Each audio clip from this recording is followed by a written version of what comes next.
Hey there, Zach Henderson here.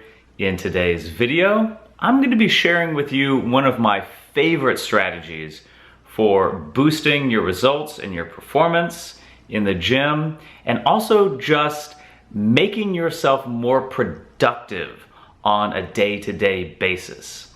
And that simply involves using one of these. And this is a simple kitchen timer set to 5 minutes, technically 5 minutes and 1 second. And really what we can do is use this as a tool to help you develop better habits at home. Now listen, as much as I love writing super detail-oriented programs for my clients, the fact of the matter is that we're all spending way more time at home or at work than we are in the gym. And that means we have a lot of opportunity to build momentum between workouts. So here's the deal. I recommend that you take a timer and you put it somewhere where you're gonna see it on a regular basis. Mine's got a little magnet on the back.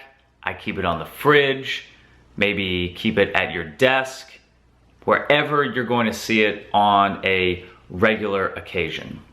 And when you hit start, you are committing yourself to doing something beneficial for your body for the next 5 minutes.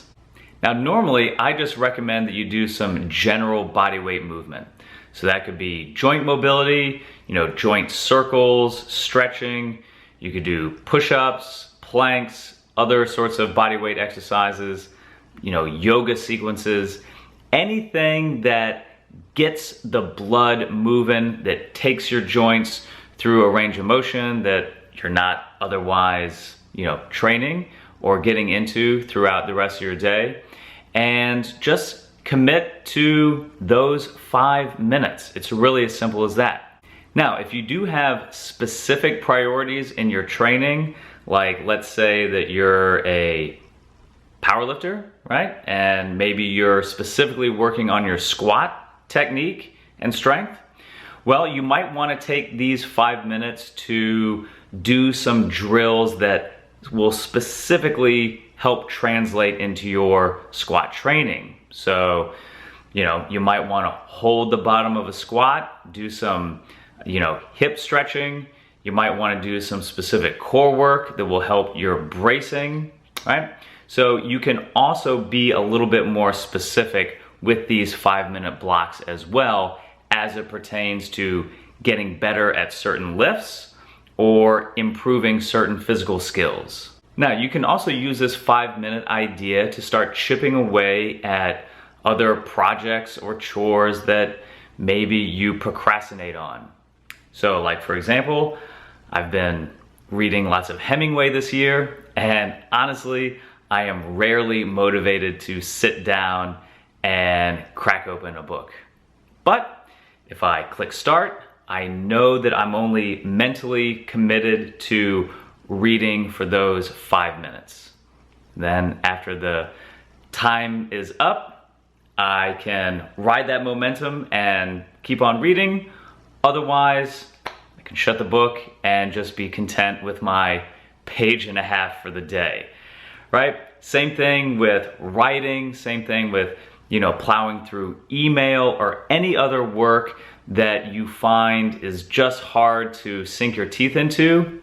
Use this idea of the 5-minute timer to start chipping away, and usually what you'll find is after you've broken that inertia, after you've just gotten into a task for a couple minutes, it is far easier to just continue on with that path, right? It's the same thing that we see like in running, It takes a certain amount of time for the endorphins to start flowing to get that runner's high, but once you have those endorphins going, it's easier to keep going. It's easier to put in the extra mileage, but you just have to break that inertia first.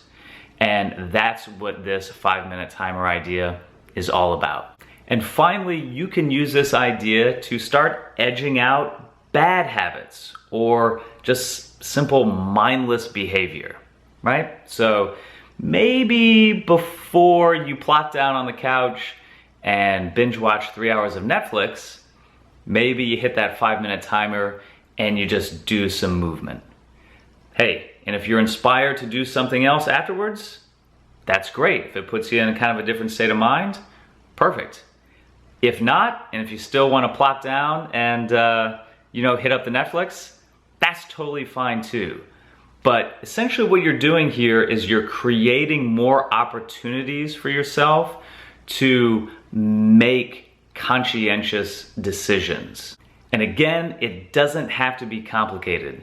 You know, a few years back, I had like a 4-night-a-week habit of eating probably a little bit more ice cream than what I should have. But what I also was doing is committing to this 5-minute flow, this 5-minute habit where I would delay that gratification just a little bit. So instead of just getting the urge to tear into a pint of Ben & Jerry's, what I would first do is create a little bit of space and do a little bit of movement, whether that's kettlebell work. You know, sometimes I would just, suitcase carry or farmer's walk my kettlebells like around my apartment. All right, just doing a little something to not necessarily earn your treats or earn your food or anything like that, but rather, again, giving yourself the opportunity and the space to make better decisions for yourself, fulfilling that promise to yourself, and not making a mountain out of a molehill, but rather using that momentum to really create self-efficacy and build self-esteem. All right, that's really what this kind of is about. That's like a big hidden benefit of these simple daily 5-minute habits, is you will really find that it helps to transform your mindset one little piece at a time. And that can just translate into so many other things. So with that, I would encourage you to get a little timer or use your phone and commit to these little 5-minute blocks of goodness for yourself. You'll be happy you did. The barrier to entry is incredibly low, so you really have no excuse. And if you do so, let me know how it goes for you.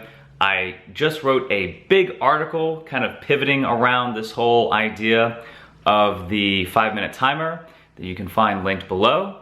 And with that, all the best, and we'll see you in the next video.